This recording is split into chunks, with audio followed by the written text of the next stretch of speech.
and then I'm alone with the cat.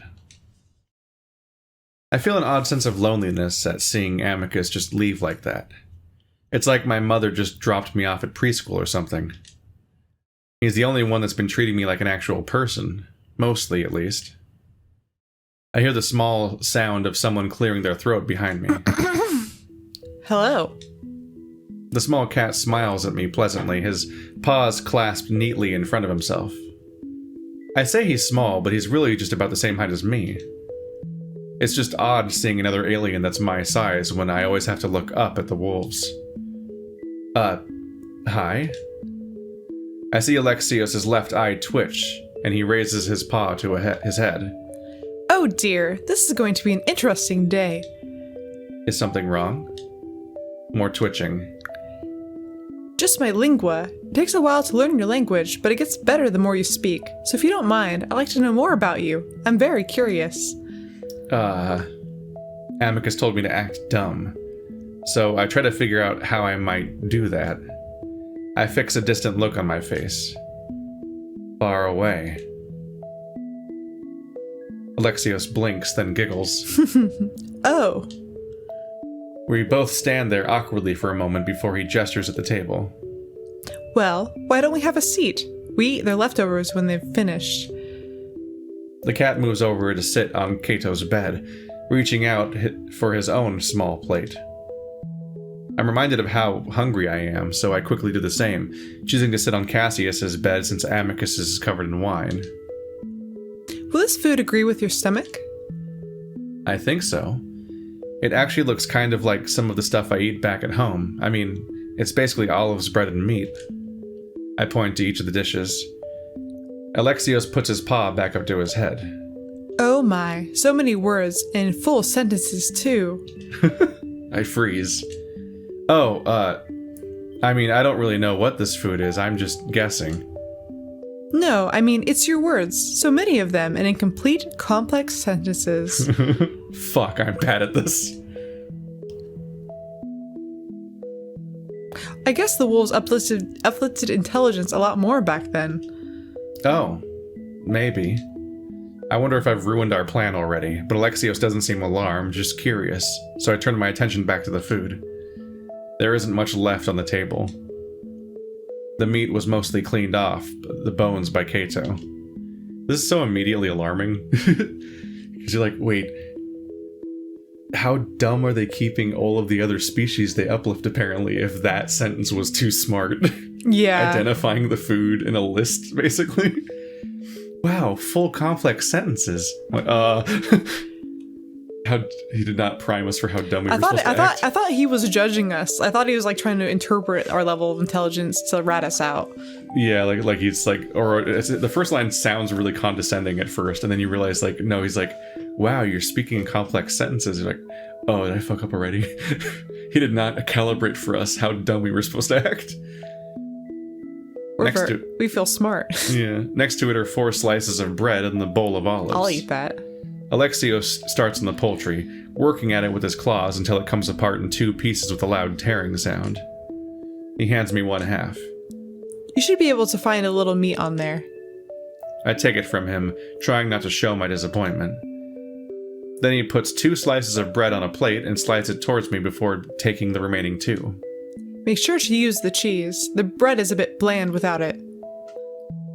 I pull a few thin strips of meat off the bone and taste it. It's good.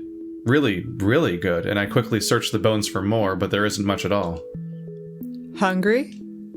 I look up and see Alexios delicately picking at his own half of bird. Yeah, I haven't eaten in a few days. Oh, really? Why not? The trip here was a bit rough. I guess I did eat on the ship, but it wasn't very filling. Oh, like the protein sludge they have? Yeah, that stuff is quite terrible. I can understand why you're hungry. Well, you won't have to worry. Why not? We eat dinner with our masters in their rooms. Amicus always serves himself very large portions and also sneaks me my own food since Cassius doesn't take much himself. Alexios slowly spreads cheese onto his bread. He will take good care of you in that respect. With the mention of Amicus, I start to feel a bit lonely again. Actually, something I've noticed is that the whole palace seems to be lonely. So, where is everyone? Alexios chews thoughtfully on his bread. I try to think of a way to phrase things stupidly, then give up as I decide he already knows I'm able to form complex sentences. This palace doesn't seem to have very many people around. Oh. Well, do you expect others to be here? Well, I guess, like, servants or guards or some other officials?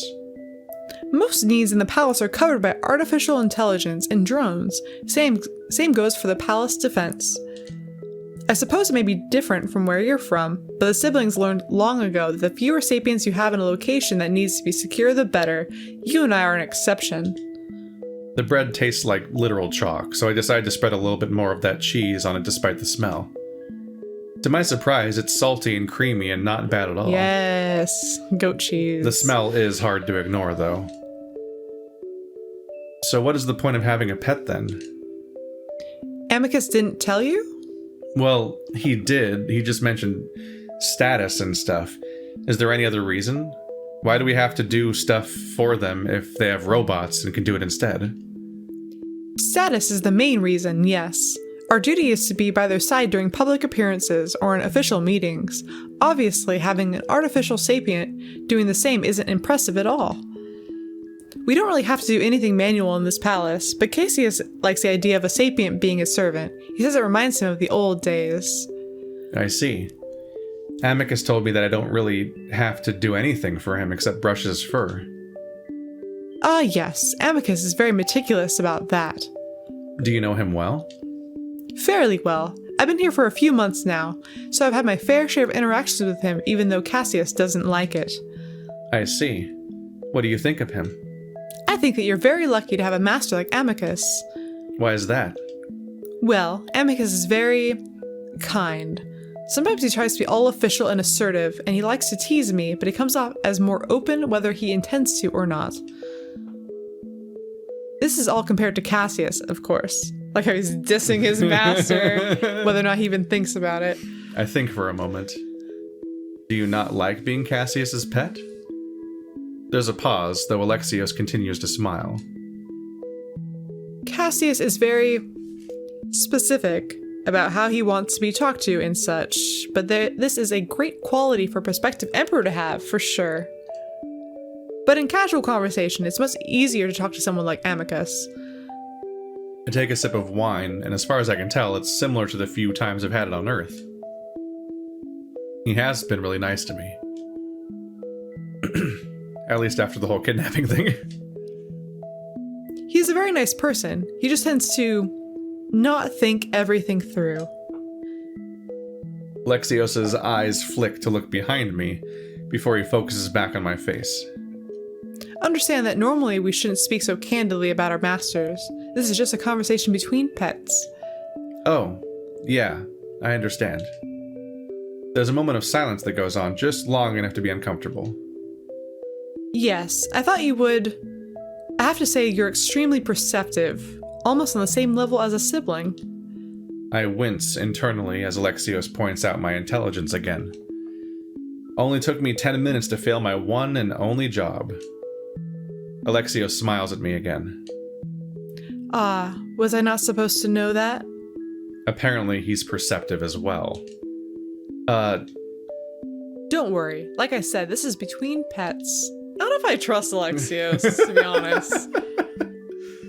Alexios leans in conspiratorially. I don't just blab everything I know to my master. I'm simply his servant, not spy. He leans back again. Though he might wish I was, but honestly, it's really nice to be able to talk to someone other than my superiors. Amicus was the only one to treat me as an equal, but Cassius usually keeps our contact minimal. I put the last bit of bread in my mouth, and as soon as I do, Alexios sits up. Come, we're finished. Yes, Alexios. I watch with fascination as the dishes levitate off the table and float away through the archway they originally came from. Do you want to go outside? Like I said, there's not much to do, but the gardens do require a bit more sapient touch to keep them presentable. Yeah, sure. I brush crumbs off my jeans and stand up. I'm still hungry, but the amount I've eaten has taken the edge off of it, at least. I follow Alexios quietly through the halls, really enjoying the architecture of the palace for the first time. We enter the main hall, and Alexios stands in the sunlight, pouring in through the archways. Aren't the mornings beautiful here? This is the best time to do work in the gardens. I'd say we have a good 3 hours before it gets too hot. We start walking out into the gardens, and I'm suddenly struck by something odd. So you just said we have 3 hours? Yes. Well, how long is an hour here? The same. Oh, we use the same minutes and hours and stuff? That didn't seem possible. Alexios thinks, rubbing the spot above his left eyebrow. Well, the lingua is a complicated device. It's parental tech, so it's something that we don't really understand at all. But what we do know is that it translates language in a way that offers the best understanding possible for the host. Alexios crouches by a pillar, examining the ivy growing around its surface. I used a measurement of time specific to the wolves and their language, and the linguist simply translated it to a measurement you'd better understand. The small cat chuckles. It's something I've given up on understanding myself. It's not perfect and can create really confusing situations, especially when it comes to certain words and numbers. Oh. I see Alexios single out a small white flower growing out of the base of the pillar before he plucks it out and sets it to the side. I start to wonder if I should maybe learn the language. The lingua is impressive and all, but doesn't seem like it's very specific. Alexios grins. Don't think too much about it. Just try to remember that it doesn't mean everything actually is the same. There are 19 hours in a day on Adastra, which I imagine is at least somewhat different compared to your own planet. Anyway, what I'm doing right now is pulling up some weeds. The drones do a good job of watering and pest control, but they often miss smaller weeds like these. I crouch at the pillar next to Alexios, searching through the ivy for weeds to pull out the base. So there are 19 hours in a day here? Yes. That's a bit shorter than back home. Oh, I get that. There are 30 hours in a day where I'm from. You get used to it after a few weeks, though. I prefer it, actually. I turn my attention back to the pillar and suddenly find myself staring right at a strange, crab-like thing sticking to the stone. At first I wonder if it's a carving of some kind, since it's so big. But as I look closer, it moves, and I realize it's a massive living spider. The next thing I know, I'm rolling away from the pillar action movie style before popping back up on my feet. Oh my god! What is it? A spider thing. I'm standing a good 10 feet away from the pillar now, but I can still see the massive spider, its thick legs fanning out the width of a clock. I shiver. Ugh! Ah, ha ha ha. Oh, I see. I stare at him. How is that funny? I'm sorry. They are very startling when you first encounter them. Alexios walks up to the spider and starts making shooing motions at it. Shoo. Even from here, I can see its black, beady eyes. Sounds cute. Sounds like something I would have as a pet in real life. It doesn't move at all, choosing to sit motionlessly on its pillar. Adastran arachnids and insects are disturbingly large compared to the ones on my home moon. I look around, suddenly feeling like I'm in danger, imagining giant wasps descending from the skies. Alexios starts to look more frustrated as the spider refuses to be intimidated by his limp-wristed swipes. Nothing in the gardens is dangerous, though. And they're needed to balance the ecosystem. This creature's venom is far too mild to cause much more than an itchy bump, if it bites at all. Alexios gives another weak swipe at the spider, and it takes the opportunity to bolt up his arm so fast that it becomes a blur before stopping on his face. For a moment, we both stand in shock as it clings to him like a facehugger. Then... By Gallon, get it off! He dances around in place for a moment, as I simply watch in fascinated horror. Finally, he shakes his head hard, and the spider runs down his front to scuttle across the ground and into some bushes. Alexios heaves for breath for a moment, trembling. Despite myself, I have to laugh in amazement at what I just saw. Why are you laughing? Sorry, it was just so surprising. And you were so sure of yourself until... I chuckle again. Well, it surprised me. He shivers, rubbing his shoulders. There's honestly nothing to be afraid of when it comes to those, but it was right on me, and the way they move... He shudders again. And you just stood there and watched. I mean, what could I have done? If that had happened to me, I would have jumped in the pond. Alexios sighs, and I see his fur start to flatten down again. Then he also chuckles. Well, I was about to. Anyway, let's get back to work. If you see another spider, just work around it. For the next hour, we move from pillar to pillar, cleaning up the unwanted wheeze. I'm way more vigilant now, checking every pillar for spiders before we start. Luckily, we don't come across any more. After a while, we finally sit on a bench under some trees, and Calm floats out a few platters of tiny pastries that remind me of quiches.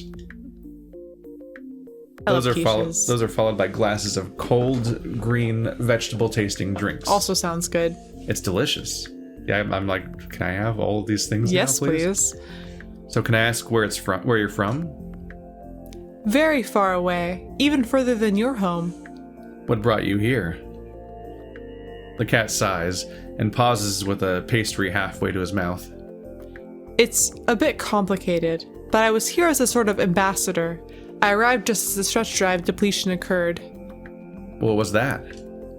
Alexios shrugs. Well, for whatever reason, the Romanists stopped supplying the wolves with stretch drive power when the Emperor died. They're starbound right now, so they can't shuttle me back to my planet. The situation between the wolves and their parents is worrying, and we don't know how long the wolves will be without the stretch, so my people sent their own ship to retrieve everyone on Adastra, but I, missed it. Missed it? Alexios frowns, looking embarrassed again. Well, I slept in and missed the departure. Wow, really? I mean, it happens to the best of us, no? I guess. Why didn't they wait for you? That's kind of messed up that they'd leave. When using stretch tech, time is important. Everything runs on a specific schedule, so if you miss it, you miss it. And they're certainly not going to send another one out for just one person. Wow. Didn't you have an alarm clock or someone to wake you? Trust me, it was a series of many unfortunate events that led to that happening. The main one being that even though I woke up with enough time to reach the starport, I got lost in Adastra City's terrible public transportation system. I was running from platform to platform, wolves all around me, trying to touch me, because I've never seen a cat before, and I could barely read the signs because, well, for my species, water comes from the eyes when we're stressed, so... Oh, you were crying. You know what that is? Yeah, my species does it too. He looks away and I can see the insides of his ears turn red. I did not know that. It's a shared trait amongst us and the wolves, but I don't know how many others do it, aside from the Chemians. Anyway, I eventually decided to use my situation to continue my work and build a relationship with the Imperial family, so I became Cassius's pet. Alexios' situation doesn't sound all that different from mine, even though the reasons for us getting here were very different. When does the next ship come? Alexios shrugs. Years, at least 1 decade, but sometimes more. I'm hoping within the next few years, though. I'm sorry to hear that. It's not the worst life, and the wolves treat me well enough. We do have a special relationship. With Cassius? Between us and the wolves. Unlike the other siblings, our parents originated in the same galaxy. Though our views are very different, there's a bond there. Alexios brushes his paws together. Are you done? Yeah. Calm, we're finished. And with that, the platters and glasses float away. I'm starting to get used to all Dude, this. I'd get used to like my dishes floating away and taking care of themselves. It sounds great. Yes, please. How many rights do I have to give up? Wait. Well, I see his little collar with the fucking loop on it for a leash probably. Yeah. So I don't know. Maybe not worth it. That looks uncomfortable to wear ever, period. Even without the part where there's a hoop. Well, you see like his fur is like tufting out from it, so I wonder how tight it is. Yeah. Doesn't look the best, but although cats have a lot of hair. I mean, if it's a fashion statement, super cool. If it's not, then that's kind of sad. But Marco, was it? Yeah. I'm sorry. I guess we skipped introductions. You already know me as Alexios, but you can call me Alex. Hello, Alex. Hello, Marco. So now that we're no longer pretending that you're not so sapient anymore, where are you from? Tell me about yourself. That gives me some pause. While he's been real nice to me so far, I know I can't just reveal everything to Alex, so I settle on being vague like he was. Well, I'm from far away, but less far away than you. I'm a primate. I see. Are you important amongst your people? No, I'm just a student. Oh. Do you know why Amicus chose you, then? I think he just chose me at random. I just happened to be where the uplift occurred. Alexios blinks and then laughs. That's just like Amicus. Yeah, it is actually. But I guess it makes sense to choose a commoner if he wants to unite the abandoned children again. Oh yeah? I decided that shifting the conversation away from me is a good tactic for now. Yeah, didn't he explain that to you? Maybe a little. He didn't tell me all that much. Don't take it personally. Amicus doesn't often think ahead. Right now, the wolves are in a bit of a strange situation. Again, this is between you and me, but they've fallen behind the other siblings in terms of spread and resources. The main reason being that they don't uplift their children to similar intelligence levels as themselves. Intelligence levels? I thought they just spread their culture. Alex frowns at me. You don't know? I guess you were abandoned, but you should know that your intelligence, every child's intelligence, was uplifted by a sibling. Oh, no. I guess we lost that bit of information. Well, that's not the end of their problems. These children are indentured servants in a way. In exchange for having their intelligence mostly uplifted, they have to serve the Empire until the debt is repaid. That doesn't sound good. And how long has that been going on? Well, let's just say the first successfully uplifted wolf children haven't quite finished repaying their debt. That sounds like slavery? Alex glances at me. It does, doesn't it? That's a face. That's confusing to me. But if they have all these robots and stuff, why do they need sapiens to be their slaves? Advanced artificial sapiens are gifted by the parents. We can't build them. They're a bit spoiled here in the palace, but outside not so much. And even then, artificial sapience isn't perfect and likely never will be. Actual thinking machines don't exist. This is why uplifting children to the same intelligent level as sibling is important. Good ideas can come from anywhere. I guess your people don't do what the wolves do. No, we uplift our children as much as we can. This practice is isolated to the wolves. They're seen by other siblings as harsh on their children and the rights of sapience in general. I see. I'm starting to see the wolves and even Amicus in a whole new light. As if reading my mind, Alex goes on. But things are changing. Amicus choosing you as his pet shows that he sees you as close to an equal. But then there's Cassius. Alex's tail swishes around on the bench between us. He'd rather things stay the same, or even regress. That's why he's made a strong challenge against Amicus. There are many wolves who are unsure of the change Amicus suggests, and the proposed alliance between the wolves and the Chemians is only adding to it. The Chemians? They're another sibling species, the most powerful in the galaxy, in fact, but that worries a lot of people here. There hasn't been a war between siblings in over 100 years, but the last one was between the Chemians and the wolves. You can imagine what sort of problems that might create, so Cassius, wanting the wolves to stay independent and in complete control of their children, is rather popular. You might wonder why I'm telling you this, but I want you to understand the empire that you're in. It'll make it easier to navigate. I was, in fact, wondering why he's telling me all this. Does he have some other motive that he's not telling me? Yes, I think so. I look at him. Do you want Cassius to become emperor? I like that we can discuss a lot of things, and being a sibling allows me to have more freedom than most, but it's one thing that I should probably keep silent on.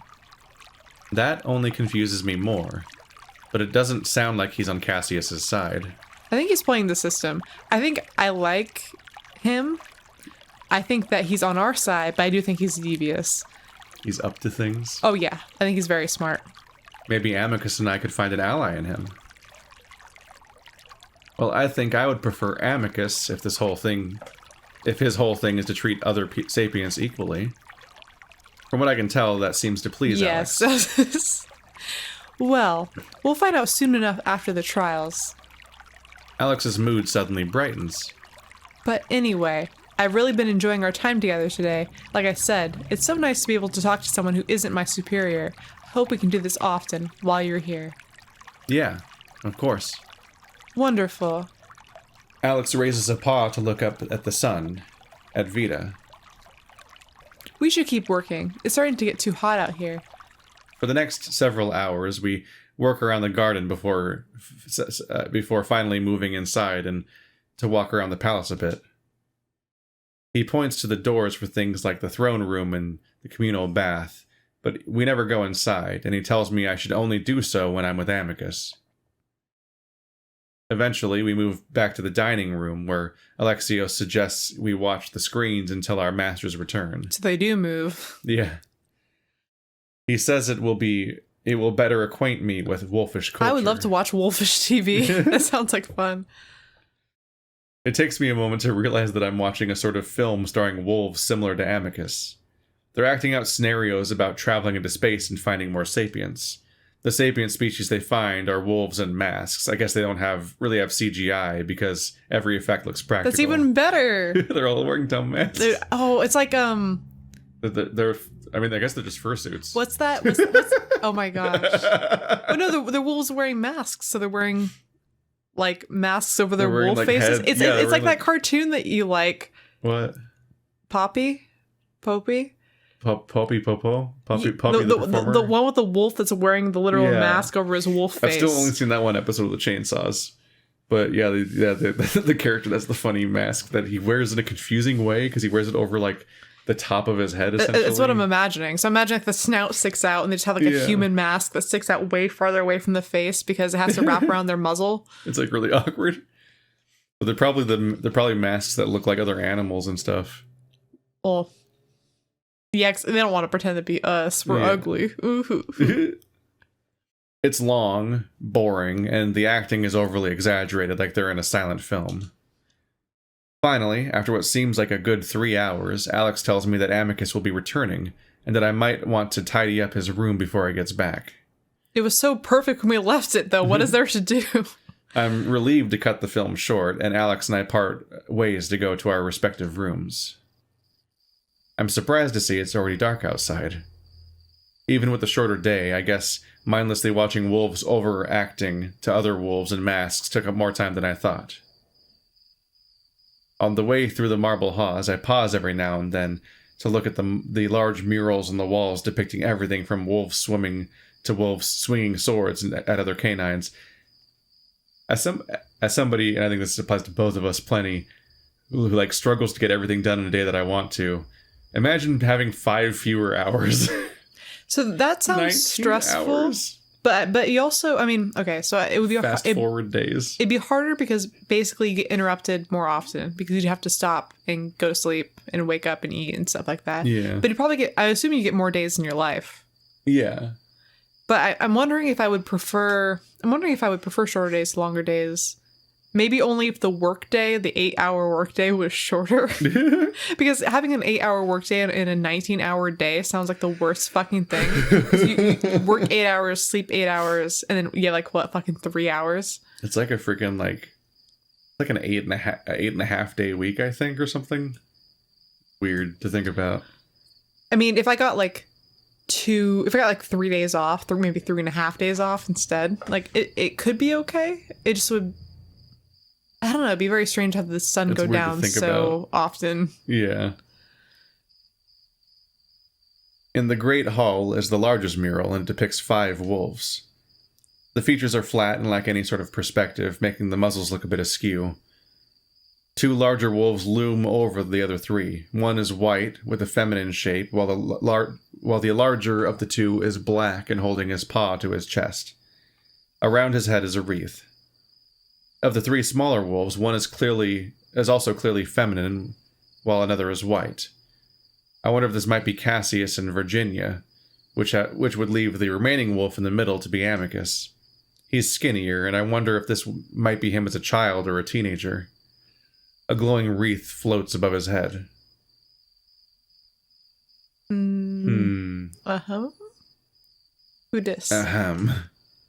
I jump as someone clears their throat very loudly next to me. Is it Cato? Yes. I turn around and find myself staring at Cato, the advisor. He looks me up and down for a moment. At least I think he does. More silence. I open my mouth to respond, then remember what Amicus told me. I let my eyes unfocus and my mouth droop open a bit.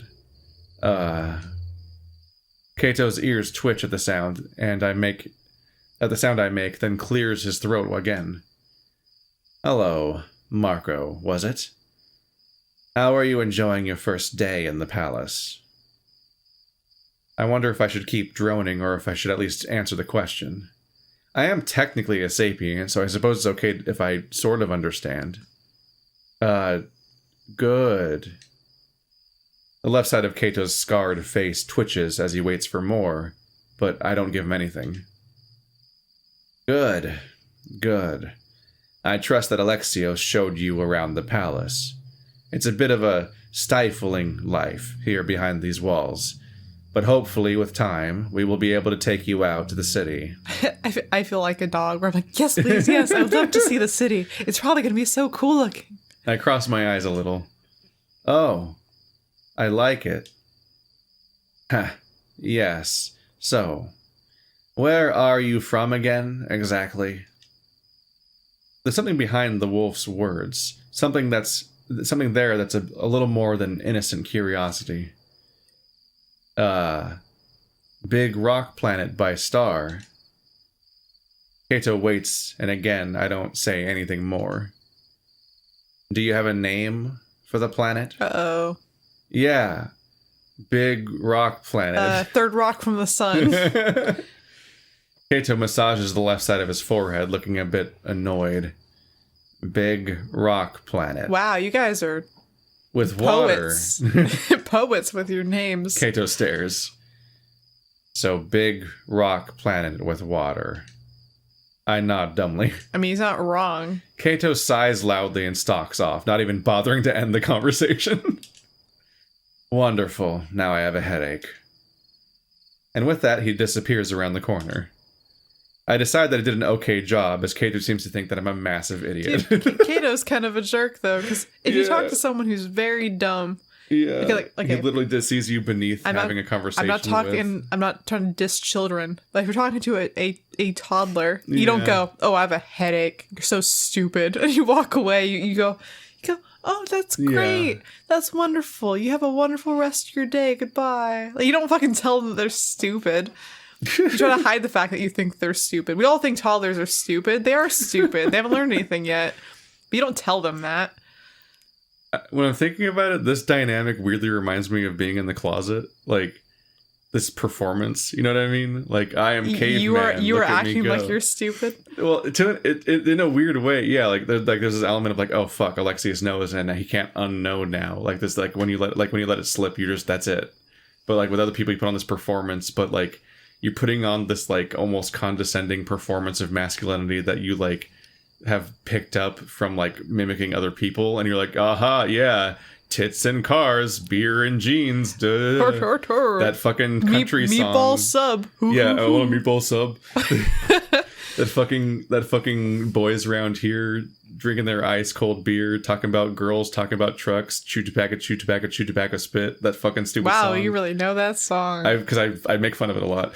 But like, that's like putting out a really surface level kind of embarrassing and kind of like almost condescending performance not only is what's expected of you, but it's also like it works, which makes it even feel weirder. But like that's what it is to like act straight or whatever. And like people have like, especially if you're in the closet, like you have like a straight mode where you're like, you just have like learned behaviors that you kind of adopt, just sort of like just make people not think about it, basically. And so it's like that being like a core dynamic in this. Like I think about that throughout that, where I'm like, you just need to act like a caveman, basically. But like in his case, it's like he's trying to guess whatever, because it's the same dynamic where you're trying to guess what people are expecting of you. And he fucks up with Alexios because he doesn't know what people are expecting from him, because it's like a learned performance. So he speaks candidly on accident. Yeah. It's like it's like a real specific weird feeling. I think we all play roles in our lives, you know. Yep. I feel the same way about like I'm very fortunate to not have to pretend to be a dumb boy, so I'm sorry. Because that sounds way harder. But pretending to be a dumb girl is hard too. And you know, it's like boys like that. He dumb girl. Then also like, I'm a girl like other girls. Let's be friends, girls. And it's like I have to hide the fact that I'm really fucking weird.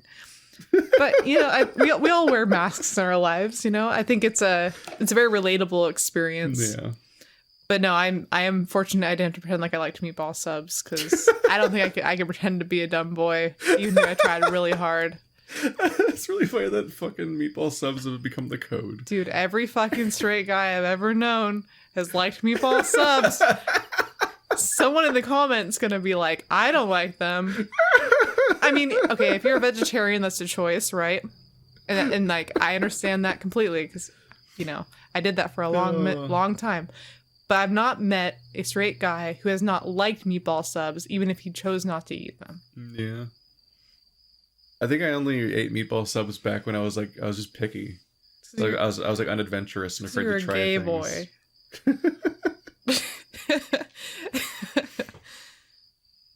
Real answer is to not go to Subway. The real answer, yeah, no, don't ever go to Subway. There are literally like you're also supporting predatory franchisees. Yeah. Well, I'm just like we had a Round Table, and Round Table had better sandwiches than Subway. You know how fucked Subway owners are? It's not good. No, it's one of the most predatory franchises you could ever be a part of. Do not buy a Subway or a Cold Stone. Thing just wait.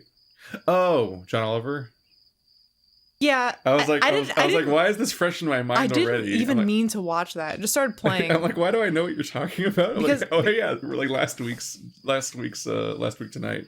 My YouTube algorithm is just like, you'll like this, and I only kind of like John Oliver part of the time. I don't think he's inherently always funny. But no, his show's not even a little funny. No, it's not. Okay, good. It's not funny. I'm glad that we can agree on this. No, I just wait through the jokes. Like, oh, he's trying again. Yeah. There he goes, trying to do a joke again. Okay, good. I'm glad that we agree on that. No, it's like way more in depth. I think I probably get recommended John Oliver because of you. That's probably why I get John Oliver that plays on my YouTube. They're slowly merging our recommendations into each other. 100%, definitely. It's like when after I met you, they started showing me Quentin reviews. Yes. Yes. No, I get a bunch of stuff. I'm like, okay, that's a key thing. Yeah. That's it. Like, there's a bunch of people in my life. I'm like, okay, that's this person. That's this person. I know why I'm getting all these things. Like, this person was at my house the other day. Yada yada. But yeah, no, he's definitely not funny. But Subway, I always feel every time I see a Subway owner, they look depleted and sad, and so I know that their lives are hard. So does every worker, and also the food somehow. And just the bread looks depressing. Like dude, I had a veggie burger or a veggie sandwich there once, and it was like the worst veggie sandwich I ever had. They put like a fake meat on it, and it was like so bad. I never ordered it ever again. It was horrible. Yeah, very depressing. Also, it's like we have the choice where it's like Togo's, man. Well, it's also you can go to Mr. Pickles. Well, we have a Subway that shares a parking lot with a Panda, and it's like, why would you ever go there? Why would you pick that over that? A Panda Express and a Mango Crazy, and also a Rayleigh's that makes you sandwiches, and their sandwiches are so fucking. I've literally gone to Rayleigh's to get a sandwich more often than I go to the sandwich place. Those sandwiches are dope as hell because they get fresh produce because they're in a fucking grocery store. I'm not gonna go to a fucking Subway, dude. Everything in there looks depressing. You can't make me. Nowhere with a sneeze guard. Yeah. All right. Well, we've successfully pretended to be a massive idiot. I make my way quickly to Amicus's room, glad to not run into anyone else. There isn't much to do. Amicus's room is spotless, so after meandering around and smoothing the bed covers over, I choose to sit down on the sofa and wait. See, I knew it. Despite the fact that I've only been up for what's probably been 10 hours, I'm exhausted. Maybe I won't have any trouble adjusting to these shorter days. As I start to doze, there's a sudden clattering sound toward the door. I jump and see Amicus come in, wheeling in a tray with several plates on top of it, heaped high with food. He grins at me, and I get a feeling of relief at seeing him. Hello! Sorry, I suppose Alex didn't tell you that they set these outside at the door at the 15th hour. He treat you well? Yeah, he was nice. Amicus wheels the cart up the sofa, then flops back onto it next to me, making the whole thing shake. Ugh, that was a long day. Are you okay? Amicus opens one eye at me. Barely. Had to go over maths today, and my head still feels like it's going to explode. Didn't help that Balbus kept cracking me over the head with his stick when I answered wrong. Wow, that sounds harsh. Don't worry, it was nothing compared to the one you gave me. Amicus smirks, and I can't help but smile back at his teasing. He seems to have become more comfortable around me with how relaxed he is. I am sorry about that. Don't be, and stop apologizing for it. Let's wash and eat. My stomach's felt hollow since breakfast. We both go to the restroom to rinse our paws/hands in the sink before heaping our plates with food. It's more of the same with bread and meat and olives, but there's also a good amount of other vegetables and fruit that I have a hard time identifying. Amicus shows me how to combine the fruit and cheese on the bread. Oh my gosh. And I find myself really starting to like the smelly spread, as long as I ignore the smell. I love that shit. It's like what we just did the other night. Yeah. Do you get like, oh my gosh, I know I hate to say it, like it's not like the whitest girl ever, but like charcuterie boards are so good. Fucking cheese and fruit and tomatoes and olives and bread and olive oil and vinegar. Yeah. Tops always. We had the cheese and cherries that we were wrapping in the. Well, you guys wrapped it in prosciutto. Yeah, prosciutto. It's prosciutto with a P. Prosciutto. I've never had prosciutto because I've been a vegetarian forever, but yeah. Usually it's with melon. People cantaloupe. I was so far off that in my mind I was thinking horchata. I thought you were gonna say bruschetta, which is isn't that the coffee biscuit? No, you think? Oh my gosh! Do you think biscotti? Bruschetta is like a tomato. This is turning into a Vsauce video where it's just like word association. Tomato basil spread you put on bread. It's bruschetta. It's too many fucking names. I can't keep up with it. Just don't travel anywhere else, and you'll be a-okay. I'll have most popular combo. Whatever is the most popular here, I will have that. Yes. Watch them bring out something you hate. That's life. You just live with that. You deserve it at that point. Yeah. Compared to breakfast, Amicus really wolfs down a lot of food. He probably ends up eating about 3 times as much as me. All the while he tells me about his scary instructor and how he punishes him way more than Cassius. Well, does he usually get the answers right? Well, yeah, but he should help me understand rather than smack my ears. That doesn't help anything unless he has the information in his stick and is bashing it into my brain somehow. Yeah, that's not how you teach anyone. Don't worry, I hate math too. Me too. Well, I'm better in other things, like literature and history. Ha! Cassius is hopeless at remembering battles. Amicus flexes a bicep. And he can forget about wrestling. He could never beat me in a fight. Cassius is a nerd. A math nerd. Ew. Yeah, I wouldn't think so. So, yes, he can have the math soul he wants. The trials don't involve that anyway. What are these trials you keep talking about? Amicus takes a big gulp of wine, gasping when he finally pulls the goblet away from his face. What Cato is considering using what Cato is considering using to decide the next emperor.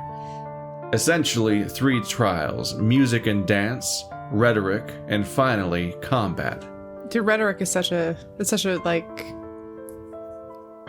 philosophy loves rhetoric, and so them doing that in relation to this whole Roman thing makes a lot of sense. Yeah, it's extremely on setting, but also like what an incredibly subjective thing to judge. Yeah. I guess the first 2 really are. I mean, I don't know how you judge, like you'd have to be immensely unbiased to judge a competition of rhetoric. Yeah. You'd have to have no opinions on it, or be able to at least judge them in their form and not have like a bias depending on what they were talking about. Sarah Zed makes a video about debate and so on, and it's also like, it sounds stupid. She was like a debate kid. Yeah, and I knew that before she even said it, because like the I moment was you like, try to I judge know it, a it sounds debate incredibly kid. stupid. Yeah, no, it's super subjective. And whoever wins those becomes emperor? Well, whoever wins 2 out of 3. Combat is last, so that if one of us wins the first 2, it won't come to that. I'm really just hoping that Cato chooses me in the next few days now that he's seen you, but if the trials do happen, you have nothing to worry about. Amicus grins at me confidently, well known for his planning everything out well and being right about everything and succeeding at things. I don't? I'm better than Cassius in at least 2 of those things. Perhaps even music and dance. I would love to see you dance. You know, I'd believe you, but one thing I know about you is how, overly confident you are when it comes to certain things. Why do you say that? Our entire experience on the ship, maybe. That's different. I was doing something I didn't really understand. I understand my studies, aside from maths. I like how he says maths. Yeah, I think that's they say that a lot. Cultural thing. Yeah, I think in Europe they say more, maths, but here they say it math, and so it feels like a contrast. Mm-hmm. Amicus leans back finally, one paw on his stomach. Anyway, how was your day? Did Alex show you around? Amicus starts to grab the remaining food to set aside on his own plate. Yeah, I've realized there isn't much to do. Yeah, it was a bit of a bad day. I have tomorrow off from studies, though, and we can do something entertaining. Like what? Oh, I don't know. Go swimming, go to the baths, talk, you name it. Maybe eventually we can go to the city, too. The city outside? Well, everything's outside. I mean the one I can see across the lake. Yes, that one, Adastra City, the capital of our empire. Oh. Isn't it kind of small for that? I mean, it looks really nice, but it kind of just looks like an average-sized city. Amicus frowns. I think it's quite large. How big are cities on Earth? I shrug. They really vary, honestly. I don't know. Pretty big? Millions of people? Amicus raises an eyebrow. Millions? Does he not know that number? He's not good at maths. Yeah. I wonder if the linguist translating everything correctly. Why? How big is Adastra? The city? Just over 5 million. The wolf population is 80 million. Oh. Laughable. How many humans are there? Like 7 billion. Amicus jokes. Wow, you guys fuck a lot. What? Is that a lot? That's preposterous. Do you not have population control measures put in place? Maybe gotta some kind of. Well, not in most places. Amicus shakes his head. Well, you are parentless, so I guess it makes sense your species might be so misguided. Y'all are fucking too much. Amicus seems to try very hard to choose the last word, even though he's still being very condescending. He seems to notice my annoyance, though. Well, is your species doing well? Is your planet able to sustain such a population? Sort of. I guess there are problems. Amicus strokes his chin. Well, I suppose when I become emperor, I could ask the parent about your species. The whole thing is a real mystery. but it's clear that we must have overlooked your people somehow. He smiles at me. Maybe we can even bring you into our fold again. Whoa, hang on a second. Images of Roman spaceships descending from the heavens to enslave the human race, all because of me, flash through my mind. Oh no. You know, Alex told me about what you do to the other sapients. It doesn't sound like something humans would want to be a part of. What did he tell you? The whole enslavement thing. Enslavement? What you do to your children. Well, that's a harsh word for it. No, it's the right word.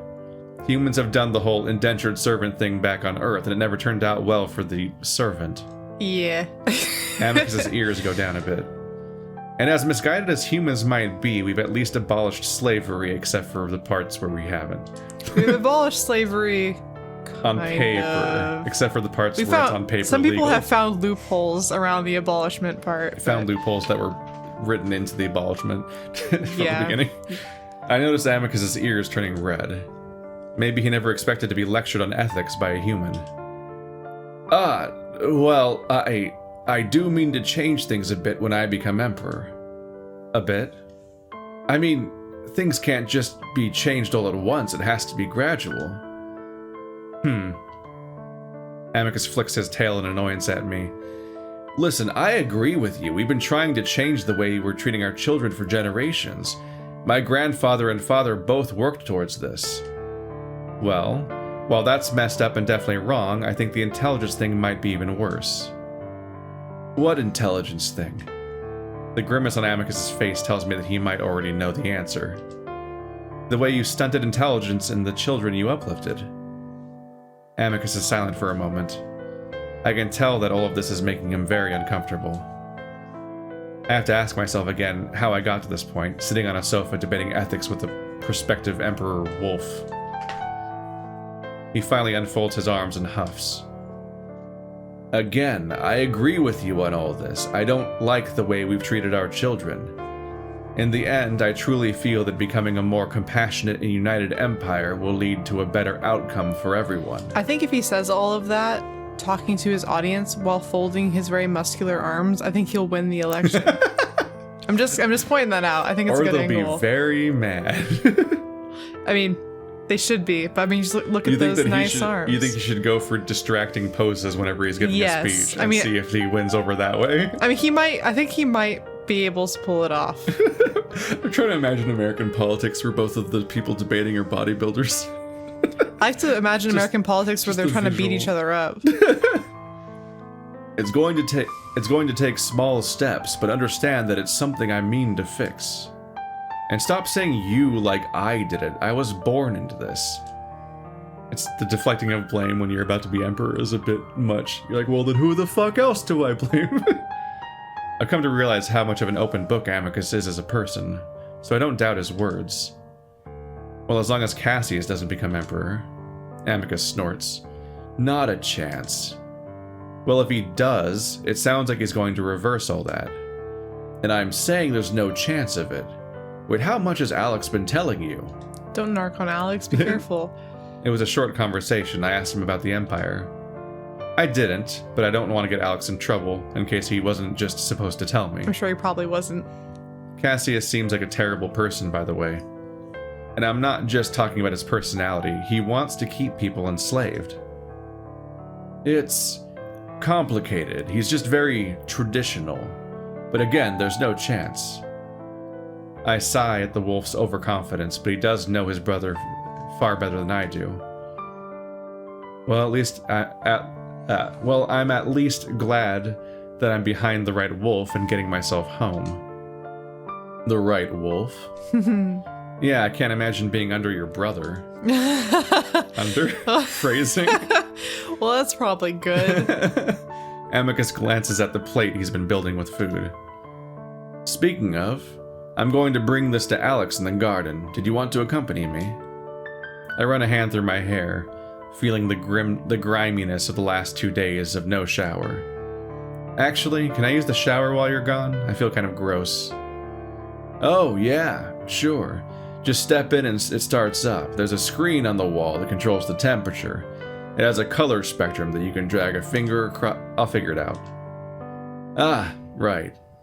Well, I should be back by the time you're finished. And with that, Amicus balances the plate of food on his paws as he strides out of the room, leaving me to go into the bathroom. All right, this one got a little long. Whoops.